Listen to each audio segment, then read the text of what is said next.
Hello and welcome to the Monster Mechanics Podcast, where we take creatures of myth and media and see how they can be improved. I am your host, Scott Paladin, and with me as always is the Wario to my Waluigi, Zach Jaquays. What are we talking about today, Zach?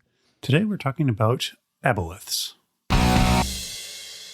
So the Aboleth is a creature from D&D Legend, which I think was TSR's attempt to sort of mimic an eldritch horror. They are a large eel-like creature with psionic abilities that got lots of tentacles. They tend to live in water, but they secrete a sort of mucus-like cloud around them, which is what they use to breathe. This mucus can also sort of indoctrinate and alter anyone who contacts it to turn them into sort of their deep one-like slave. It sort of makes their skin gray and rubbery and gives them the ability to breathe in this mucus. Yeah. There's lots of different takes on the Aboleth. I think typically they are either from the Far Realm, which is sort of D&D's, horrible nightmare realm, or they are some species that just sort of predates humanity and time itself kind of thing. They are the eldritch monstrosity of D&D. Yeah, there's definitely a lot of vibes of the what's the Lovecraft story where the guy goes to the town and they're all the people are becoming fish people, and then he finds out that he is also going to do it. Is it Shadows of Innsmouth? Yes, Shadows over Innsmouth. So very Shadows over Innsmouth kind of vibes there. There's one of the features that seems that I tweaked to when you were talking about him is the idea that they have this like hereditary memory where like they can remember everything that their ancestors had all the way back to before there were gods. Mm-hmm. That's a wild idea to me. It's something that pseudoscience or just incorrect science from previous times really talked about. Was the idea that like there was something in our blood that could remember things that were from before our time. And that's an interesting idea. I think I think we could roll with something like that. There's also, I do like their ability to change people to match their own environment. Mm-hmm. That's an interesting tactic. So let's see what we can do with these guys. So one of the things they mentioned about this sort of hereditary memory is like every Aboleth sort of becomes larger to incorporate this extra physical space for their memory.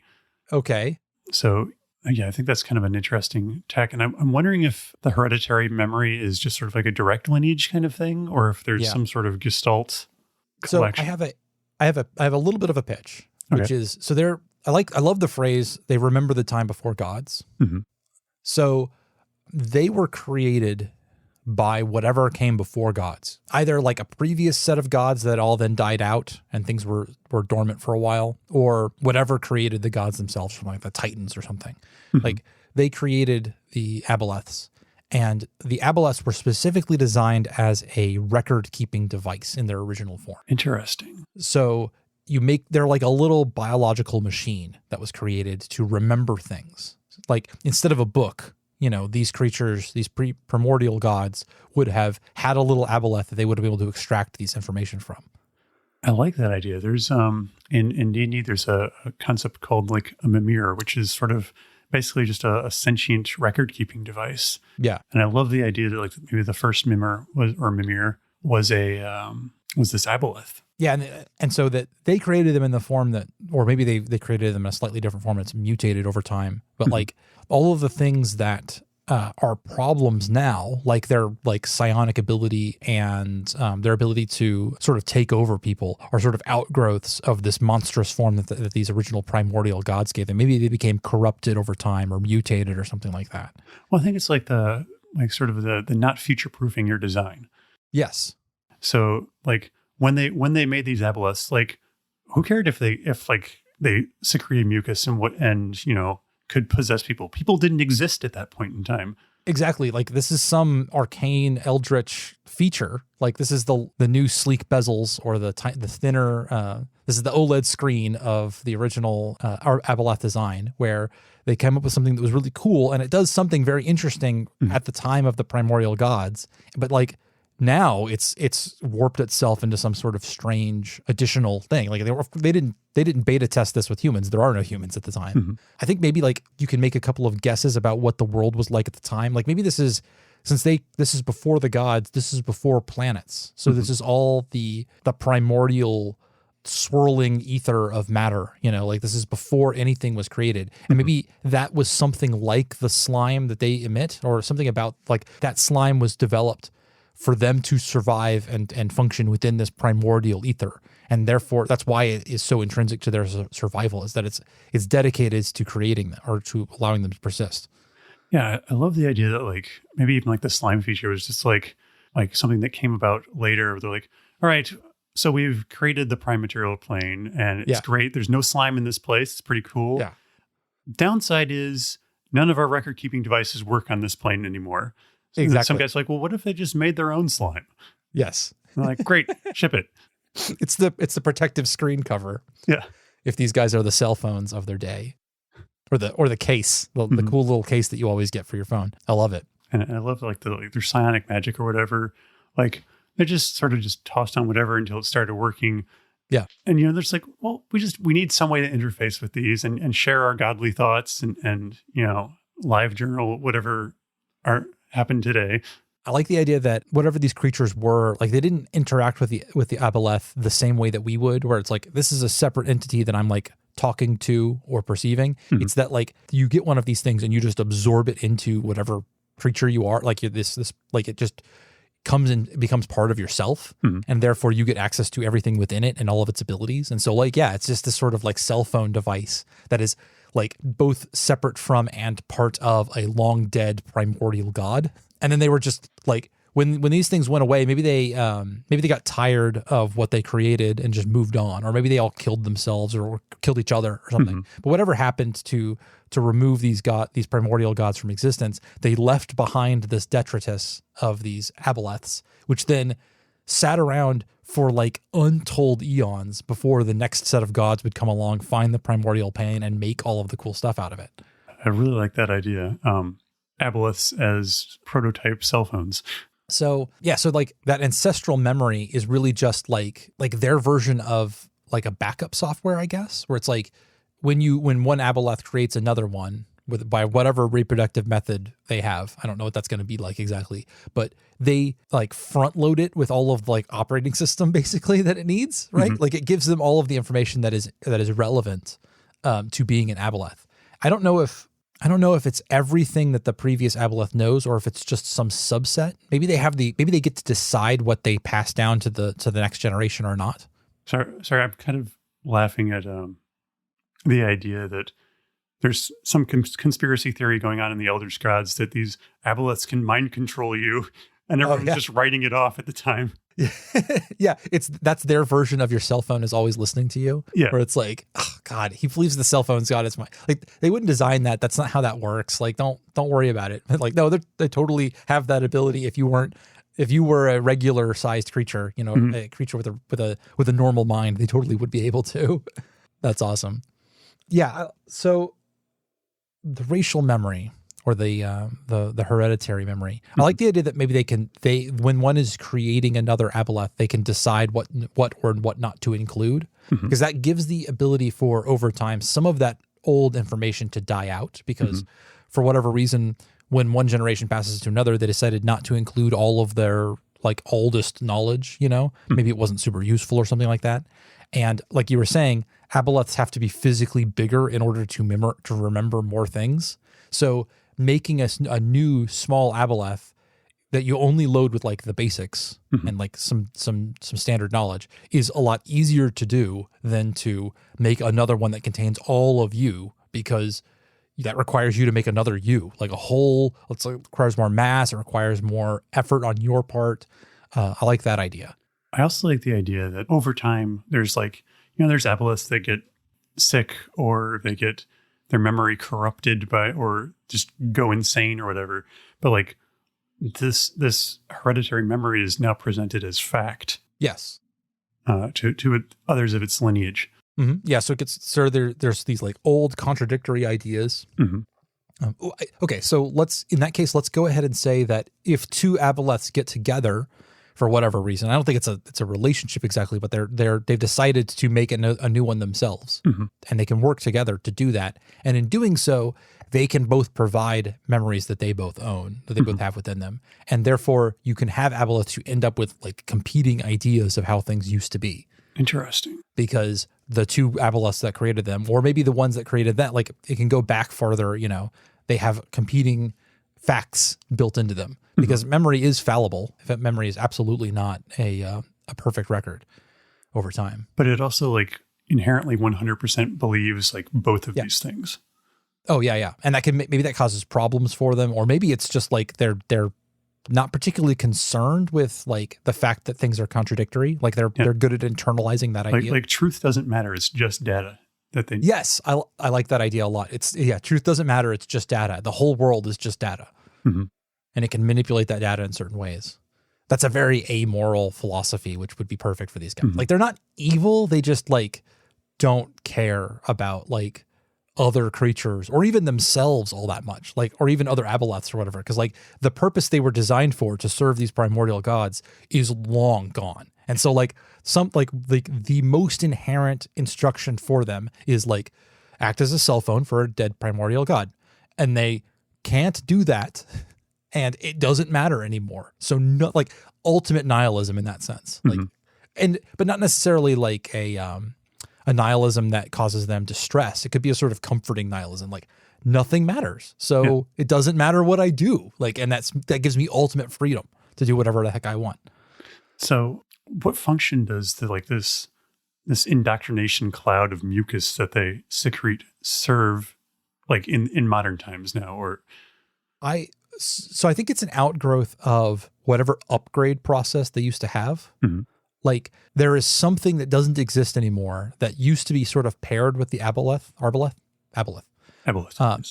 Arbalest is what I keep wanting to say because we talked about it before we started, and it is a kind of crossbow. Yes. But not, okay. Anyway, so there's something that the elder gods used to have, like a little minion or a little, the word minion has been ruined by the stupid movies. Anyway, a little like an imp or something, or a little creature, homunculus, that was meant to be controlled psionically, and that using the Aboleth, having one of these within your primordial godness, gave you access to control this accessory for them, basically, where like you could create these little disposable dudes that would like act on your behalf or do extra things for you. Maybe they're memory expansion slots or something. They're like, drones. There you go. Yeah. They're just useful little devices. And maybe like exactly what they did is even lost to the Aboleths, but that was how they controlled them. And it just so happens that humans are roughly compatible with this same mind control technology, or maybe all living creatures, anything with a mind that can be attacked psionically is roughly compatible with this system. And so Aboleths don't view like controlling humans as any different than controlling these previous little drone creatures. Mm-hmm. Like they might even feel like an imperative to do this. Like, yeah.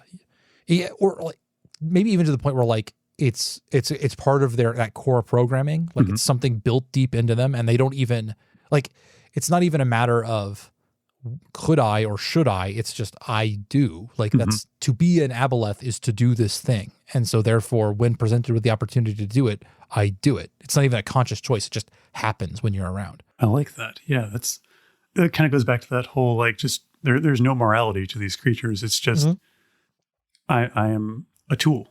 Yes. In fact, they may not, whether or not we would ascribe them as having something like free will, they may not ascribe that to themselves. Like the idea that they could ever do anything different than the way they do it, they have done it or will do it. Like they may be the ultimate, in contradiction to the idea that I had earlier, maybe they're not ultimately free because nothing matters, but rather that nothing matters because nothing can change. Like they have been on a path which has been predetermined since the beginning, and they believe that their path forward is completely predetermined forever. They have no choice in the matter. There is no such thing as choice. Interesting. So I wonder what would happen like in a scenario where they either the old gods come back or they think that they do. The Aboleths think that they do. Like what happens in that scenario? Do they just like pick up exactly where they left off? Or is there some driving purpose to find or to seek out these elder gods? I don't think that they're seeking them out, but I definitely like the idea that at least some subset of them, some population within them would just be like, yeah, of course. Like if they're sufficiently convinced and can be interfaced with, maybe it doesn't even have to be an old god. It just has to be a creature that can use them in the way that the old gods used to. Mm-hmm. That they don't resist that because like, you know, why would a hammer resist hitting a nail? Like, it's just, this is what I do. Of course it will be fine. So like a sufficiently advanced illithid colony or something like that could grab an Aboleth, and if they were able to sort of dominate it and get it and put it to use, they can just, you know, start using its psionic abilities, add it to their hive mind and use it like a tool, and it doesn't resist. It just sort of is like, oh yeah, this is familiar. This is what I would normally be doing. Mm-hmm. I love that idea that like there's like this untold potential to be tapped by some evil race looking to use this. Yeah. And yeah, illithids would absolutely be top of the list for utilizing aboleths. Yeah.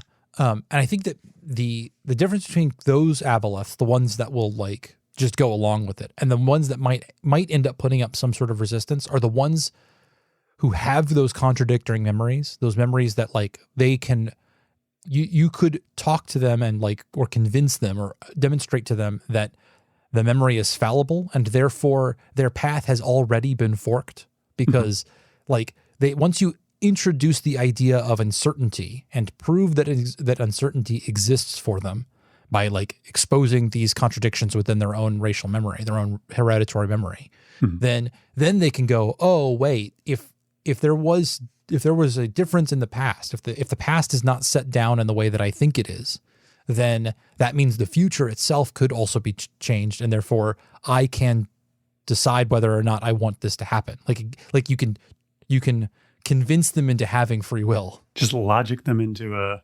Yeah. Now, what they do when they get that, it may not be good. Oh yeah. You know, it may not be you may have just unleashed a bigger problem onto the world, because these things are quite powerful. Mm-hmm. I do. Okay. So if this is a fantasy world where one thing that always bugs me about fantasy realms is how long they go without substantial change, especially to things like technology levels. Yeah. Like if we look at how humans have developed over the last 10,000 years, like 16,000 years were hunter-gatherer, like, you know, starting of agricultural ideals, not like that's almost all of it. And then you get like the invention of agriculture and people start settling down, and then an accelerating pace of change since then. You can't have a 10,000 year empire anywhere in there. Like there isn't room with the way humans work.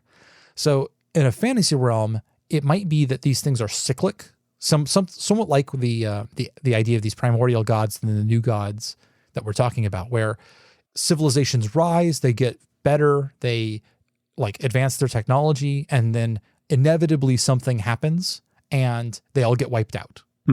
And technology regresses and people go back to, you know, more hunter-gatherer, and then they settle down, they reinvent these things, they rediscover them, and then these things happen on, let's say, you know, a 6,000 year cycle or something like that. And aboleths not only remember the things that, you know, from the time before the gods, but a lot of them will remember those previous cycles as well, and have access to all of this hidden knowledge, all of this lost knowledge that is like mundane technological stuff, like how to forge iron, you know, which is relatively difficult. And I don't know exactly like what you could do to convince an aboleth to give you that information, but if you could be steps ahead of your rival tribes or people around you or the next nation over.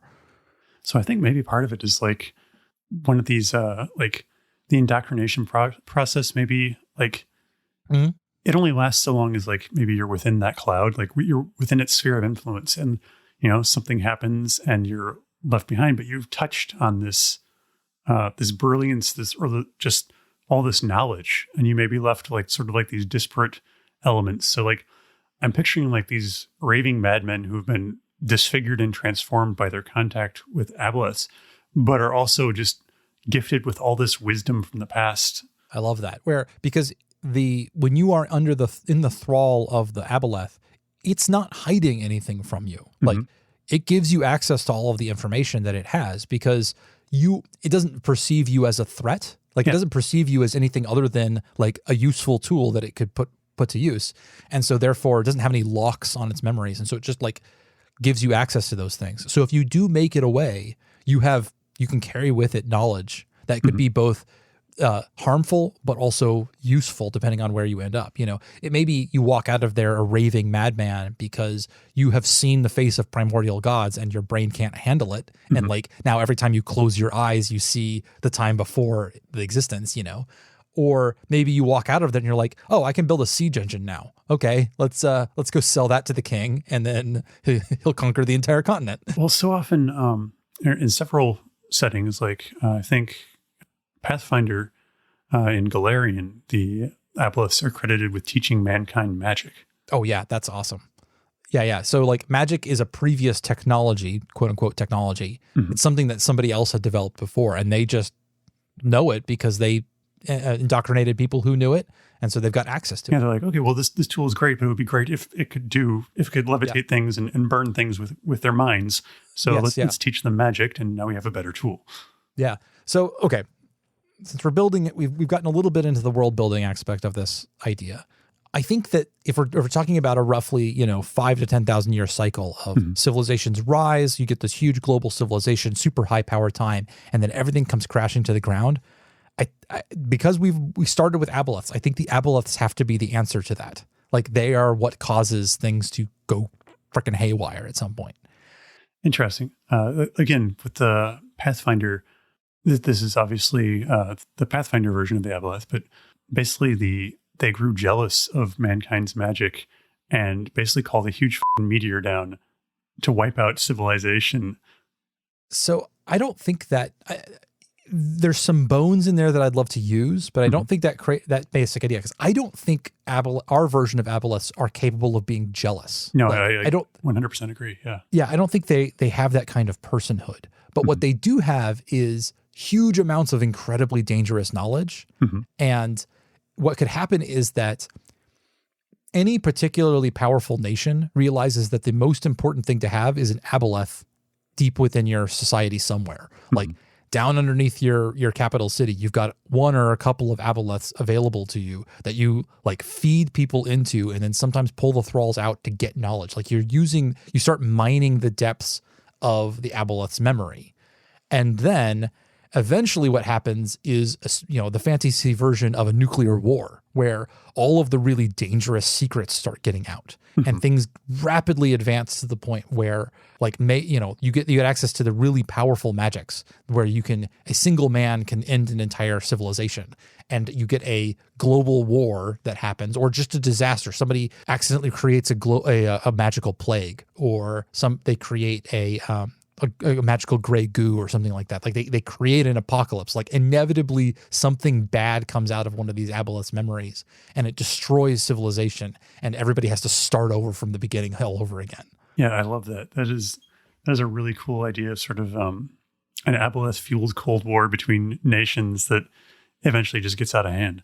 Yeah. And so if you set a story at the time, sort of at the end of this cycle where one of these is about to happen, I could imagine a story centered around essentially like Cold War era spies, like all these people whose jobs it is to like steal and keep secrets and track each other and find out where the Aboleths are and be on the lookout for them. Because everybody at this point, like the average person on the street wouldn't know what one of these are, but somebody in the know would know what was going on. And so like one of these appearing out of the ocean or something like that would cause a flurry of activity with a bunch of like spy game shenanigans, except in a fantasy setting. That would be super cool. And there's different qualities of Aboleth, because you've got some that have been around for forever and have, spawned thousands of times and have just huge memory banks. And there's others that are, relatively secluded, haven't really interfaced with much, and their knowledge. So there's like these pockets of wisdom that like, there's always just a scramble to collect this Aboleth, which inevitably is a bad idea. And like ones that were at the heart of an apocalypse before, like one, like say you have, your giant fantasy nation, Gondor style. Like this is our versions of Gondor, like the giant big good guys, right? Or Numenor from Lord of the Rings. These are the huge big old civilization that existed before, and they've got a big powerful Aboleth at the beginning, at their heart, that's just like fueling their civilization. When the inevitable apocalypse happens, sometimes that Aboleth is going to go down with it. Like whatever disaster destroys them, if it's a fireball, 15 miles wide or something like that, that might kill the Aboleth too, but Or you could have a version where they are brought down by a human plague or something like that, and the Aboleth that has seen the end of a civilization before goes off to do, just wander off into the wilderness with nobody keeping after it anymore. And so if you are constantly looking for them, like the most important ones might be getting knocked off occasionally, but there are also ones that will directly tell you what is happening to the cycle of your civilization. And like, if you get access to the right knowledge within it, you're going to see exactly what happened to all of the humans who came before you, who used Aboleths in this way. Yeah, that's a really cool idea. Yeah, I love the idea that like, there's also like this espionage. We talked about like introducing like these disparate ideas and teaching Aboleths to become sort of autonomous. Like, I love the idea that espionage basically involves like some kingdom discovering a way to do that, whether it's by like feeding them some thrall with with the knowledge of that or something like that. And like, that's how they do their espionage, is by like basically awakening the beast within the heart of a city. Yeah.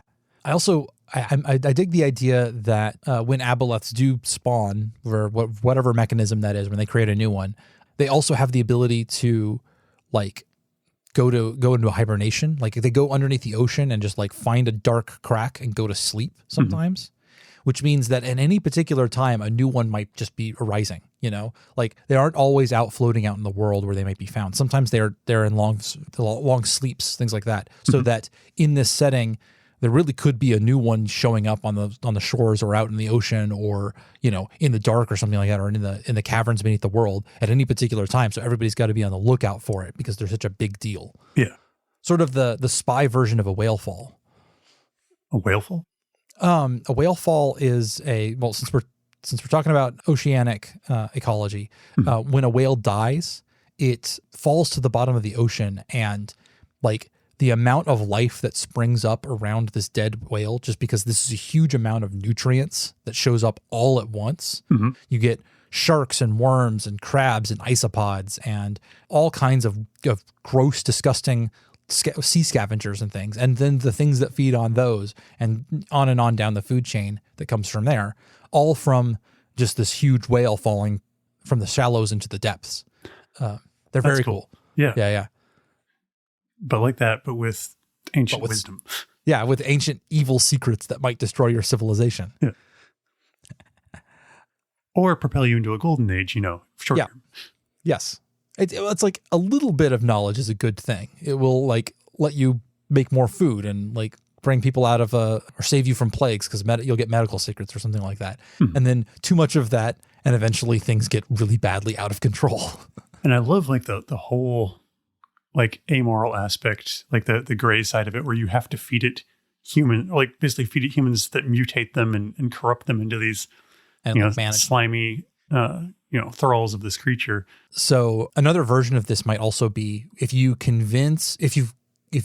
try to treat an Aboleth like it is one of the standard variety, the ones that still don't understand the concept of free will and don't think that they can make decisions. You bring in one of those and you do that exact maneuver. You like harvest thralls, throw them in, pull them out, try to get knowledge out of it.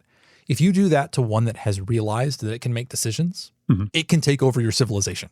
Oh, yeah. Like that is not hard for it to position it in a situation where it starts acting in its own interests and eventually is pulling the strings for everybody. That would be really cool.